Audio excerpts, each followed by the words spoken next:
Hey everybody, and welcome back to BK's Bullets. Today we're going to be talking about Batman No Man's Land Volume 3.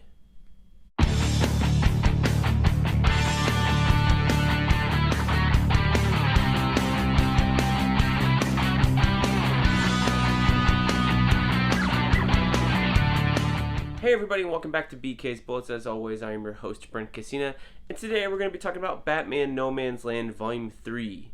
But before we get into the review, please let me ask you to do one thing. Please consider subscribing. Helps me out, helps the channel grow, lets you know when I drop new videos, all that good stuff. So, Batman No Man's Land Volume 3.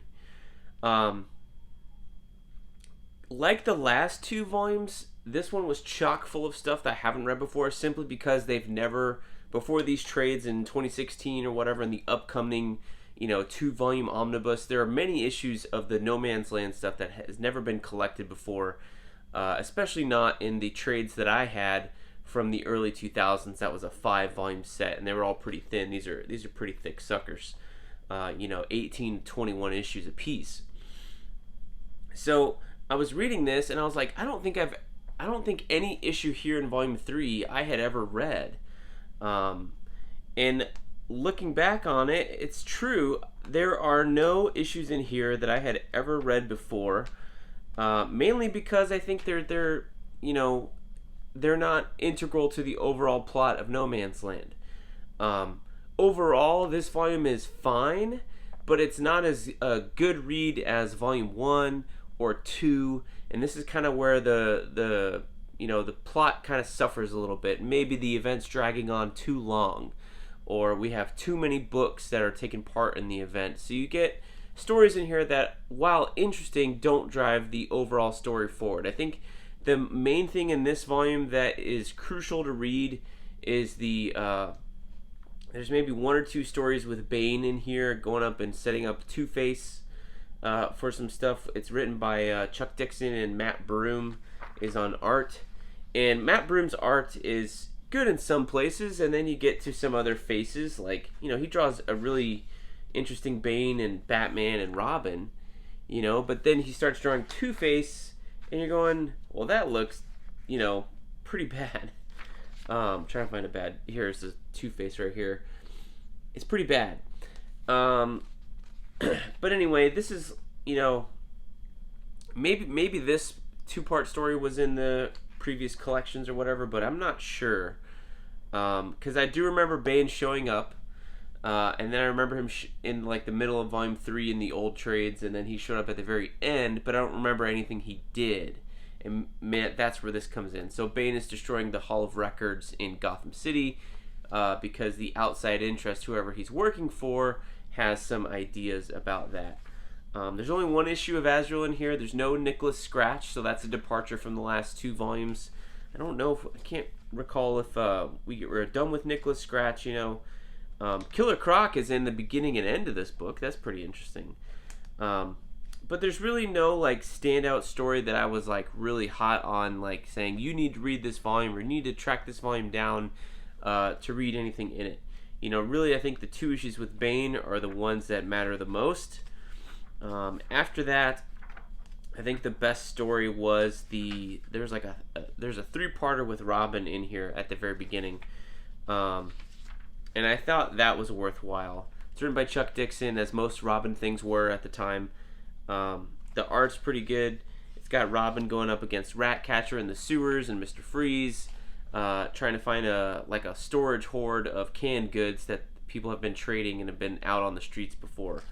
So that was the most interesting thing here, because it's really a Robin story.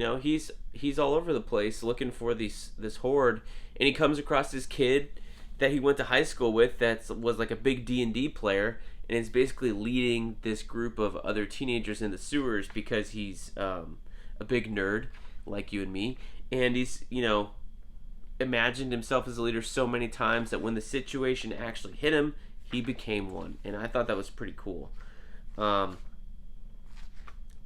overall, this is not something that's really necessary. There's a couple issues here with Paul Galassi and this Asian female character. I want to call her Jinx. It's not Jinx. Lynx. I was close. That's this like eye patch pirate woman right here.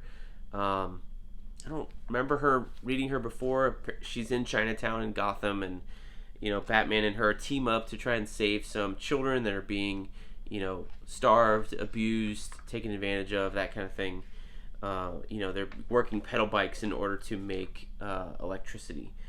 Paul Gulacy's art here, yeah, it's okay. Like, I've seen a little bit better. It might be the inker, Randy Eberlin. Paul Gulacy's definitely pulling from like the Batman Returns batsuit, because his batsuit looks way different than anyone else's here. Or Batman 89. Like, definitely the cowl. If you look at this cowl he draws right here, it's very stern all the time. Like, it doesn't move at all. And it's definitely the Batman like Forever Returns cowl from back in the day, in the 90s when this was being drawn. So I thought that was interesting.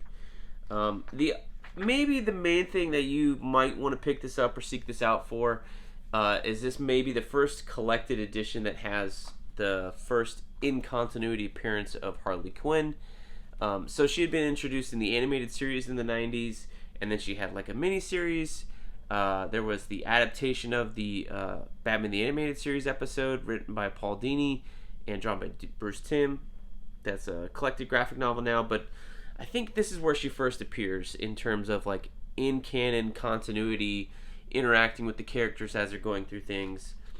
And the Joker's like trying to, get some property, and she just shows up. Like, literally, this splash page is the first time you ever see her here in continuity.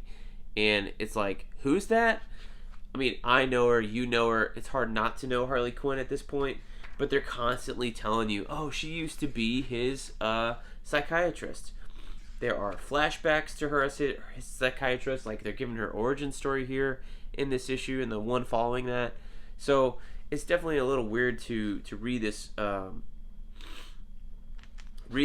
and like, this is the first appearance of a major character, and they're acting as if she's been there the whole time, and not introducing her as somebody that Joker just met or just joined the Joker's team, because she's never really been in comics before in the main continuity until this point.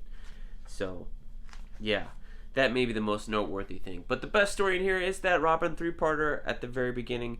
So I don't really know if you need to seek this out necessarily. Like, if you only find, if you're seeking out the trades and you only find, No Man's Land Volume 1 and 2 and 4, and you don't have 3, I think you'll be fine. I think you'll be okay. There's not that much in here that's worth checking out.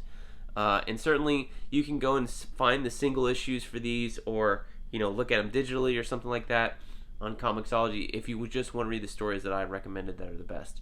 Unfortunately, let me put it this way, I'm sniffling a little bit, I'm sorry. Unfortunately, I think this is going to be a poor start to whatever ends up being the No Man's Land Omnibus Volume 2, because checking out the solicits for Volume 1, it ends right at the end of Volume 2, and Volume 1 and Volume 2 I gave rave reviews for on this channel. I said they were awesome, essential reads, one of the best Batman events ever. Volume 3, unfortunately, is a letdown, and if this is the beginning of the Volume 2 Omnibus that all these Omnibus collectors are going to go out and buy next year, the year after that, whenever it comes out, I think they're going to be kind of let down, because it's not a strong start in terms of this big, thick book that they're going to purchase for like $100, $125 or whatever. I don't know. I'm speculating in the future, but it's kind of a letdown, and especially as a collected edition itself, it is a letdown. Ran for $34.99. If you can find it for cover price, good job. Good luck. Like I was saying in other videos before, I would search out every comic shop in your area before you resort to the online marketplace and overpaying, especially for this one. Like, this one really, really mediocre. It's not bad in any way. It's just there are better Batman stories, better No Man's Land stories in Volume 1 and Volume 2, and this didn't really add anything to the ongoing storyline or tell any stories that were better than the stories that have already been told. So that's why Batman No Man's Land Volume 3 gets a meh from me, and it's definitely the weakest volume we've read so far. So there you have it, Batman's No Man's Land Volume 3 review. If you like No Man's Land Volume 3, let me know why. What is your favorite story in this volume? certainly I won't disagree. I might disagree with you, but that doesn't mean that you're right or wrong. That's fine. We can all have disagreements. But yeah, let me know what you think of No Man's Land and specifically Volume 3 down in the comments below, and we'll chat about it there. Thank you guys for watching as always, and we will see you guys next time in the Funny Pages.